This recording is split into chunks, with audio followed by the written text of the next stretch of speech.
Welcome to Moose Tales. I'm John with Two Moose Home Inspections, and I have some short home inspection topics I want to share. So let's dive right in. Come on.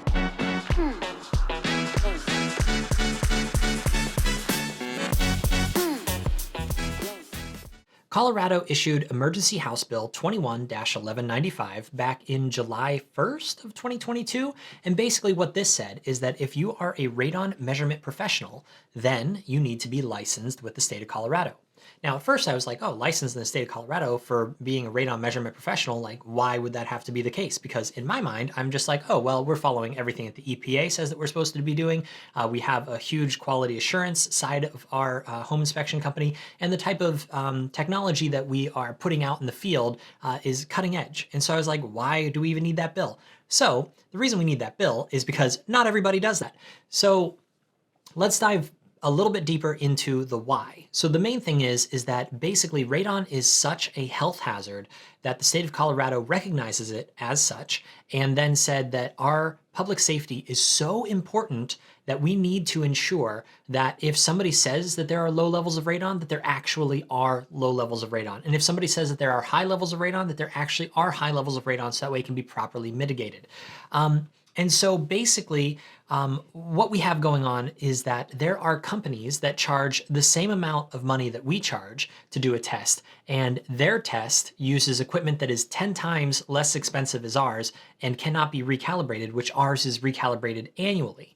So why is it that radon is such an important topic? Well, radon is an important topic everywhere in the country, but there are areas where radon is less prevalent than in other areas. And for us being in the Rocky Mountains, radon is at the highest levels in the country in our area up in the Rocky Mountains. Now, anywhere that you live, you should have your home tested for radon, and you should have your home tested every 5 years for radon. But it's important to understand that radon is second only to smoking tobacco as far as your risk of developing lung cancer. So what happens is radon is radioactive, and what it wants to do is it wants to become stable. And so for it to become stable, it has to shoot off an alpha particle. Then we have to go down, the rabbit hole of all the different radon decay products until we finally reach lead as its final stable state. And so what happens is basically radon is able to come up from underneath the ground, and it comes into our homes. And the reason it comes into our homes is because our homes have lower pressure than the outside. And so we can kind of get these higher concentrations of radon inside of our homes. And so what we want to do is make sure that radon is not there, because the release of those alpha particles can be just terrible for our lungs, because as we're breathing in air, then that alpha particle is being released, and that can damage the cell walls inside of our lungs and make our lungs have a lot of health-related issues. Now, in addition to that, the radon decay products are also bad, and we don't want to have them inside of our lungs or inside of our house. And so we want radon levels to be low. So the easiest way to think about this is that radon kind of goes where the easiest path is. Now, radon is so small, it's at the atomic level. So when we say, oh, a mold spore is really tiny, well, we're talking like 300 times smaller than a mold spore. So radon doesn't care if there's plastic, radon doesn't care if there is wood or concrete, radon can just pass right through those materials. And so it is colorless, odorless, tasteless. You don't know that radon is there unless you measure for radon. And in fact, most tests are measuring for the radon decay products that are there, or some tests are measuring for alpha particles, yada, yada, yada. The fact of the matter is that whenever you have radon in your house, that is because as I'm taking a shower and I'm exhausting air out of my home, I now have lower pressure inside of my house. And so radon says, oh, this is an easy path. We're going to come into this house. Or let's say that I'm using the vent over top of my kitchen and I'm pushing all this air out of my house. Well, my house is now a lower pressure, and so radon is coming up from the ground and into the house. And so people might say, okay, well then what I'm going to do is I'm just going to not use those fans. I'm not going to use those vents. Well, that's not good enough, because there's this thing called the stack effect. The stack effect basically says that you're going to have cold air at the bottom of your house, warm air at the top of the house, and it's going to basically create a convection current. And that hot air is going to exit the house, and that is because most houses have poor air management, and that's why you see a lot of ice dams on houses and other things like that. But basically, that hot, humid air is going to escape out the ceiling all the way then out into the attic space, out into the roof. So basically, we have air that is exiting the house. Then that cold air is going to be coming in from underneath, and it's going to be coming into the house. And so even with the stack effect, we're going to have radon that is being effectively sucked into the house. So how do we mitigate radon? Well, it doesn't matter how high your radon levels are. What is going to happen is that they are going to install some kind of suction to either the concrete slab, or if you have a basement, basically the concrete slab there, or if you have a crawl space, they're going to put down plastic and create a suction.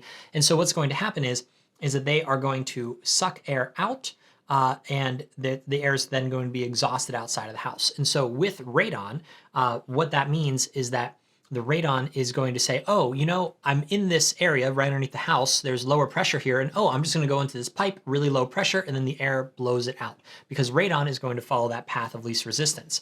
And so a lot of times, the size of the fans that are being used for radon systems are too large, or just much bigger than they need to be, and that's a whole nother topic for a whole nother day. But it's important to understand that radon comes into the house, it comes into every home, and every home is at risk. So what is the competition doing? The competition is basically taking these really cheap devices, and instead of doing a minimum 48-hour test as outlined, they are doing 2-hour-long tests, which is completely insufficient, especially if there's not closed building conditions, because radon needs time to come into that house, and the house needs to be closed, windows shut, doors shut, everything shut, the home operating the way that it normally would with all the windows and doors shut, similar to how your house would be in the middle of winter. And so we then would measure that in the closed building conditions for 48 hours. Well, there are people in our area that were using little toys that were purchased off of Amazon and saying that what they were offering was a radon test. And then people purchase a house with that expectation. And now whenever they're selling the house a couple years later, and we do the test and it shows that there's high levels of radon, well, then we have people that are a little upset because they say, well, this is what we had. Thankfully, we educate and we go from there, and they understand that, oh, well, they didn't actually get a real test. They didn't actually, whatever. That's a whole nother can of worms. But basically, you just want to make sure that if you're getting a home inspection, you should always be getting radon. And if you're in the state of Colorado and you're getting a radon test, then that radon professional has to be licensed with the state of Colorado. And the licensing procedure really isn't that complex. You can go to the Department of Regulatory Agencies and you can figure out everything that needs to be done, and you can get your entire team licensed and ready to go. But basically, if you're getting a home inspection, it needs to be inspected for radon. And in fact, every 5 years, it should be inspected for radon. Now, if you as the homeowner would like, the company that we use for our professional grade equipment is called Airthings. And so Airthings is a really good company for radon type products. And they have home units that are between like $100 and $150 at the time of recording that you can keep that are continuous monitors. Now, the problem with these continuous monitors, and I have one of these at my house just to make sure that nothing changes with my radon mitigation system. But the problem with these is that they don't go in for recalibration. And so they could be trending in the direction of showing a lower value than what is actually real. They could be trending to show a higher value than what is actually real. And without having that sent back in for recalibration, you really don't know how accurate that particular device is. So it's always recommended that you have a home inspector come, or any kind of radon measurement professional that is licensed with the state of Colorado, come to your house at least once every 5 years, even if you have a radon mitigation system, because is the fan working properly? Has it been clogged on either end?